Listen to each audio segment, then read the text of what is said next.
Hello students. जो भी विद्यार्थी जो भी छात्र छात्राएं फर्स्ट सेम में हैं, सभी को पता है कि पॉलिटेक्निक का सिलेबस चेंज हो चुका है। सिलेबस के साथ साथ एक महत्वपूर्ण बदलाव हुआ है क्वेश्चन पेपर में भी। अब आपका क्वेश्चन पेपर पिछले बार की तरह नहीं आएगा, उसमें बहुत सारे परिवर्तन हो चुके हैं। क्या है वो परिवर्तन, आज हम बात करेंगे। सबसे पहले इनके कोड चेंज हो चुके हैं। नए कोड आपके सामने दिख रहे होंगे। मैथमेटिक्स फर्स्ट का कोड 4101 हो गया, अप्लाइड फिजिक्स का 4102 हो गया, केमिस्ट्री का 4103 हो गया, और जो आप कम्युनिकेशन स्किल इंग्लिश में पढ़ते हैं उसका कोड 4104 हो गया। साथ ही साथ एक महत्वपूर्ण बदलाव जो हुआ है वो समय और अधिकतम अंक को लेकर है। जो पहले समय 2.5 घंटा होता था इन सभी पेपर के लिए, वो बढ़ाकर अब 3 घंटे कर दिया गया है। साथ ही साथ अधिकतम मार्क्स जो 50 नंबर के हुआ करते थे उनको भी बढ़ाकर अब कितना कर दिया गया है, 60 यानी कि 60 कर दिया गया है।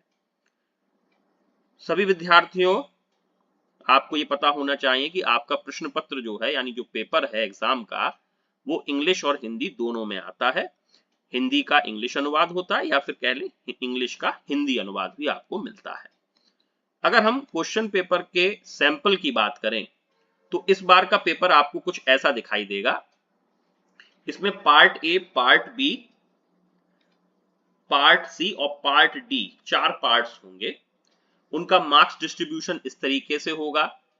पार्ट ए जो कि यहां पर ऑब्जेक्टिव टाइप क्वेश्चन है, हर एक प्रश्न 1 नंबर का होगा। टोटल इसमें 10 क्वेश्चन आपको मिलने वाले हैं। इसमें कोई भी चॉइस आपके पास, हाँ यहां पर आपके पास देखिए देख रहा होगा कि 12 में से अटेम्प्ट करने हैं आपके पास 10, तो यहां पर भी आपको चॉइस मिल रही है। 12 में से कोई 10 क्वेश्चन आपको यहां पर अटेम्प्ट करने हैं, कोई से भी अटेम्प्ट आप कर सकते हैं 12 में से। 4 आपको यहां पर दे रखा है मल्टीपल चॉइस क्वेश्चंस है, एमसीक्यू है। फिर यहां पर वन वर्ड का कोई क्वेश्चन होंगे 5 6 7 8 पे, और इसी तरह से वन वर्ड या वन सेंटेंस के क्वेश्चन। यहाँ पे फिल इन द ब्लैंक्स 5 6 7 8 पे फिल इन द ब्लैंक्स है ना। कोई एक स्टेटमेंट दे दिया जाएगा मैथमेटिक्स की अगर हम बात करें, या कुछ किसी तरीके का फॉर्मूला लिख के उसमें स्पेस दे दिया जाएगा, तो वहां पर फिल इन द ब्लैंक्स के 5 6 7 8 नंबर पर क्वेश्चन है। ऐसे सिंगल वर्ड का एक आंसर वाले क्वेश्चंस 9 10 11 12 होंगे। तो आपको इन 12 में से टोटल 10 क्वेश्चन अटेम्प्ट करेंगे। फिर इसके बाद 2 नंबर के क्वेश्चन 5 हैं, यानी 5 इंटू टी, ये भी 10 मार्क का डिस्ट्रीब्यूशन हुआ।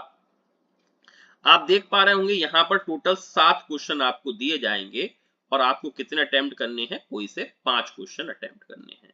तो ये वेरी शॉर्ट क्वेश्चंस हैं, बहुत अति लघु उत्तरीय प्रश्न जिनको बोलते हैं हम, वो सारे क्वेश्चन यहाँ पर 1 से लेकर 7 तक होंगे। कोई भी 5 आपको अटेम्प्ट करने होंगे। फिर इसके बाद 2.5 नंबर का भी यहाँ पर शॉर्ट क्वेश्चन का कैटेगरी बनाई गई है। हर एक नंबर, हर एक क्वेश्चन जो है वो 2.5 मार्क्स का यानी 2.5 का दिया गया है। 8 क्वेश्चन आपको यहाँ पर अटेम्प्ट करने होंगे। ध्यान रखिएगा ये महत्वपूर्ण बदलाव है। आज तक ऐसा पेपर बीटीई में पॉलिटेक्निक में नहीं आया है, तो ये महत्वपूर्ण बदलाव को ध्यान में रखते हुए अपनी तैयारी करिएगा। 8 क्वेश्चन को अगर हम मल्टीप्लाई करें 2.5 से तो 20 मार्क्स का ये सेक्शन बनता है। यहाँ पर आपको 8 क्वेश्चंस करने हैं, टोटल आपको 10 क्वेश्चन दिए जा रहे होंगे। इसके बाद डिस्क्रिप्टिव नैरेटिव क्वेश्चंस क्या हैं, जो कि लॉन्ग क्वेश्चन आप उनको बोल सकते हैं। ये 5 क्वेश्चन आएंगे, अटेम्प्ट आपको 4 करने हैं 6 में से, तो इनका भी मार्क्स डिस्ट्रीब्यूशन क्या हो गया, 20। तो पार्ट ए से आपने देखा कि 10 मार्क्स का क्वेश्चन आ रहा है, बी से भी 10 मार्क, सी से 20 मार्क और डी से भी 20 मार्क्स। तो टोटल इस तरह से ये कितना बनता है, 60 बनता है। ठीक है, तो आप ध्यान रखिए सभी स्टूडेंट्स, अपनी तैयारी इसी पैटर्न के अनुसार करिएगा ताकि एग्जाम में आपको ज्यादा दिक्कत ना आए। इन शॉर्ट सभी चीजें आपको पढ़ना जरूरी हो जाता है अगर आप पूरा अटेम्प्ट करना चाहते हैं तो। नेक्स्ट स्लाइड में इसका हिंदी अनुवाद है, तो वही सारी चीजें हैं। बहुविकल्पीय प्रश्न होंगे जिसका मल्टीपल चॉइस क्वेश्चन बोलते हैं। रिक्त स्थान यानी कि fill in the blanks. One शब्द, एक शब्द यानी कि सिंगल वर्ड में आपको आंसर देना है। सेक्शन बी अति लघु उत्तरीय प्रश्न, जैसा कि वहां पर बताया था शॉर्ट टाइप क्वेश्चन, 5 अटेम्प्ट करने हैं 7 में से। प्रत्येक सवाल 2 नंबर का होगा। ये हिंदी अनुवाद है उसका, जस्ट वही मैं रिपीट कर रहा हूँ हिंदी में। लघु उत्तरीय प्रश्न 8 प्रश्नों के उत्तर देने हैं 10 में से।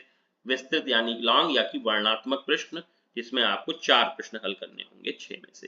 तो आप सभी को अच्छी तरह से इसको समझ लीजिए पैटर्न को। ऐसा ही पेपर आपको एग्जाम में मिलने वाला है, तैयारी भी इसी तरह से करिए। All the best. हम लोग अपने इस चैनल मैथ्स ज्ञान क्लासेस पर मैथ्स की सभी यूनिट कवर करेंगे। अब तक हम लोग कॉम्प्लेक्स एनालिसिस कंप्लीट कर चुके हैं, आगे की 4 यूनिट भी हम लोग इसी तरह से कंप्लीट करेंगे। और उसके बाद इन क्वेश्चंस का भी मैं एक क्वेश्चन बैंक आपको प्रोवाइड कराऊंगा, जिससे कि आपकी तैयारी इसी पैटर्न के अकॉर्डिंग होती रहे। ठीक है, तो जो लोग अभी तक इस चैनल से नहीं जुड़ पाए हैं वो लोग भी इस चैनल से जुड़ जाएं, और जो लोग जुड़े हुए हैं इसको देखते हुए अपनी तैयारी इसी पैटर्न के अनुसार करिए। ठीक है, तो मिलते हैं नेक्स्ट वीडियो में, तब तक के लिए गुड बाय।